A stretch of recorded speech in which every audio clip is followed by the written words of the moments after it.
I'd like to begin by saying thank you very much to all the debaters in this debate. They gave us a very entertaining, high-quality debate with in-depth understanding of how rhino approaching works, how the markets work. So thank you very much to all the speakers. It shows that you're clearly talented. It shows that debating in South Africa is clearly progressing. Thank you very much.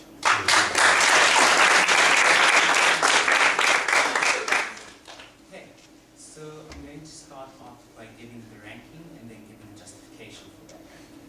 But I will say that this decision was unanimous, so all three judges did agree immediately at the beginning. So in this debate, we gave it to team opposition.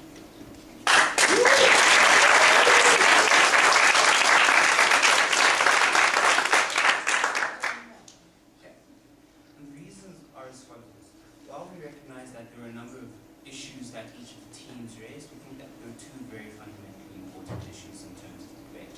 First thing being this idea of whether or not you create some kind of change in the way the black market actually works in either instance, and the second thing, this being the idea of animal rights. I mean, what happens to animal rights and why we value those animal rights. Okay, so let's look at the first issue on the black market. From team proposition, we had a lot of analysis in terms of how they reduce the black market. Firstly, because it's made cheaper, because you reduce the cost that you would have to do in terms of bribing people, in terms of payments in order to acquire legal means. And the second thing, this idea being the fact that there's capacity and the reserves exist in order to reduce the cost, and at the same time get the same kind of profits. From team opposition, we had a great deal of analysis about the expansion of demand, but also how through legalizing or creating legal action or creating a legal market, you then legitimize such action, such as the purchasing of rhino meals.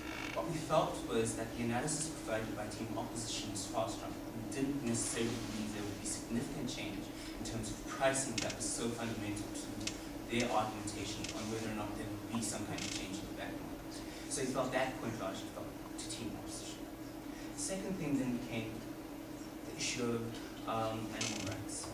So this was largely proposed by team opposition.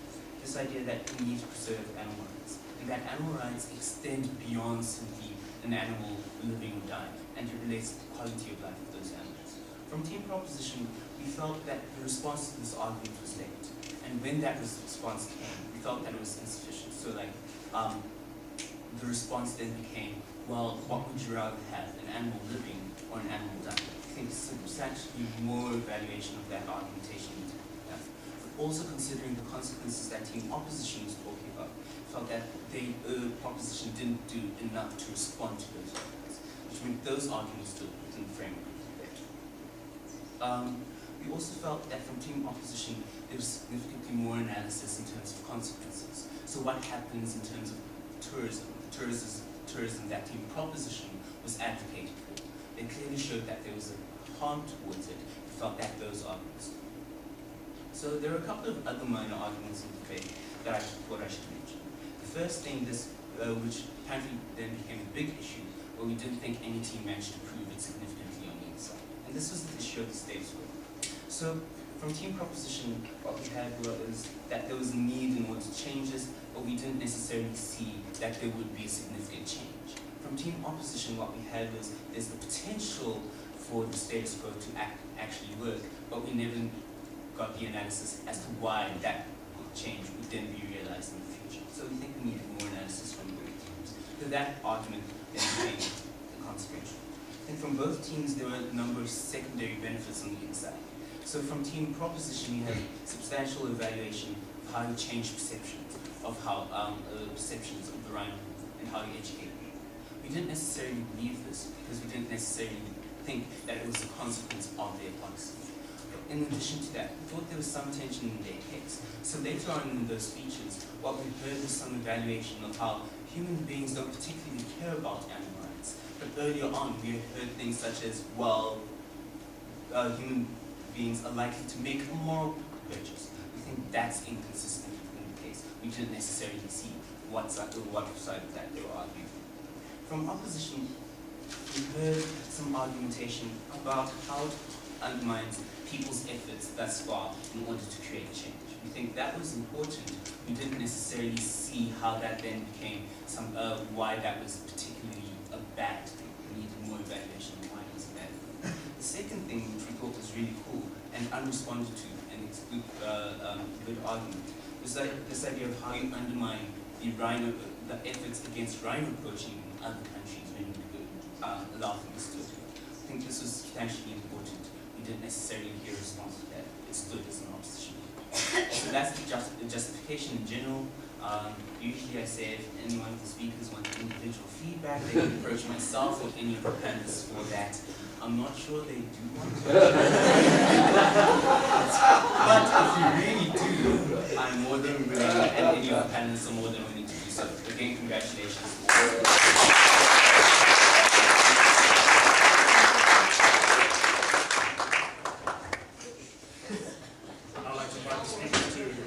Shake hands again, knowing who won. Hopefully this one will be considerably shorter.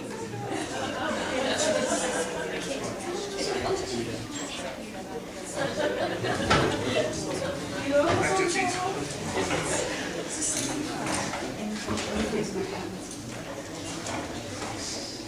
So ladies and gentlemen, that draws the evening to a close. However, no evening would be complete without a few thank yous. So first of all, thank you to you all for coming. It has been wonderful. You have been a wonderful audience, and there has been wonderful engagement. So thank you so much for that. So thank you. Secondly, to the adjudicators who adjudicate today, Paida, Chris, and Luke. Luke, thank you so much. Your time is very much appreciated. St. John's College for not only hosting us this evening, but giving us some wonderful sandwiches outside and some tea. Thank you very much. And of course, to the speakers behind me, thank you so terribly much for the time you put into prepping this case, and thank you. It was an incredible experience, and I'm sure a lot of you changed a lot of lives here tonight.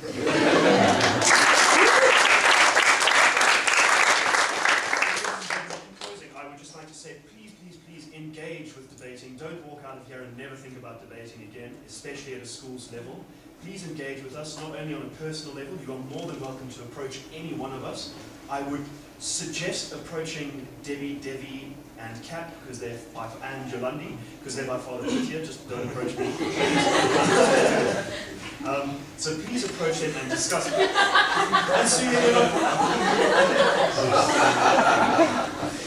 put my foot in that. Further, you're more than welcome to engage in our website. We do have a wonderfully up and running website. The address is SANSDC2013.com. There we go. If you don't remember that, Google will most definitely help you. So, and also it is on the brochure, so please engage with that. And then also please feel free to come and talk to the speakers, and so far as discussing exactly how debating has changed their lives as school children. However, a lot of the Allcom ourselves, we are speakers who have come up through the system, so we do have that experience. But if you feel like you want to believe us because we've got too much vested in this, you're more than welcome to go and speak to them. So please speak to them. Finally, it's just on a level, Napoleon once said that one whisper is greater than 1,000 spears standing silent. So I would just like to implore all of you to please help us enable children in South Africa and debating in South Africa to whisper. And not only just whisper, but to shout out against injustice. And I feel like this is, if anything that you take from today's debate, it's this, that this is how we develop the future. This is how we develop South Africa. So please help us and please be a part of this. Thank you very much.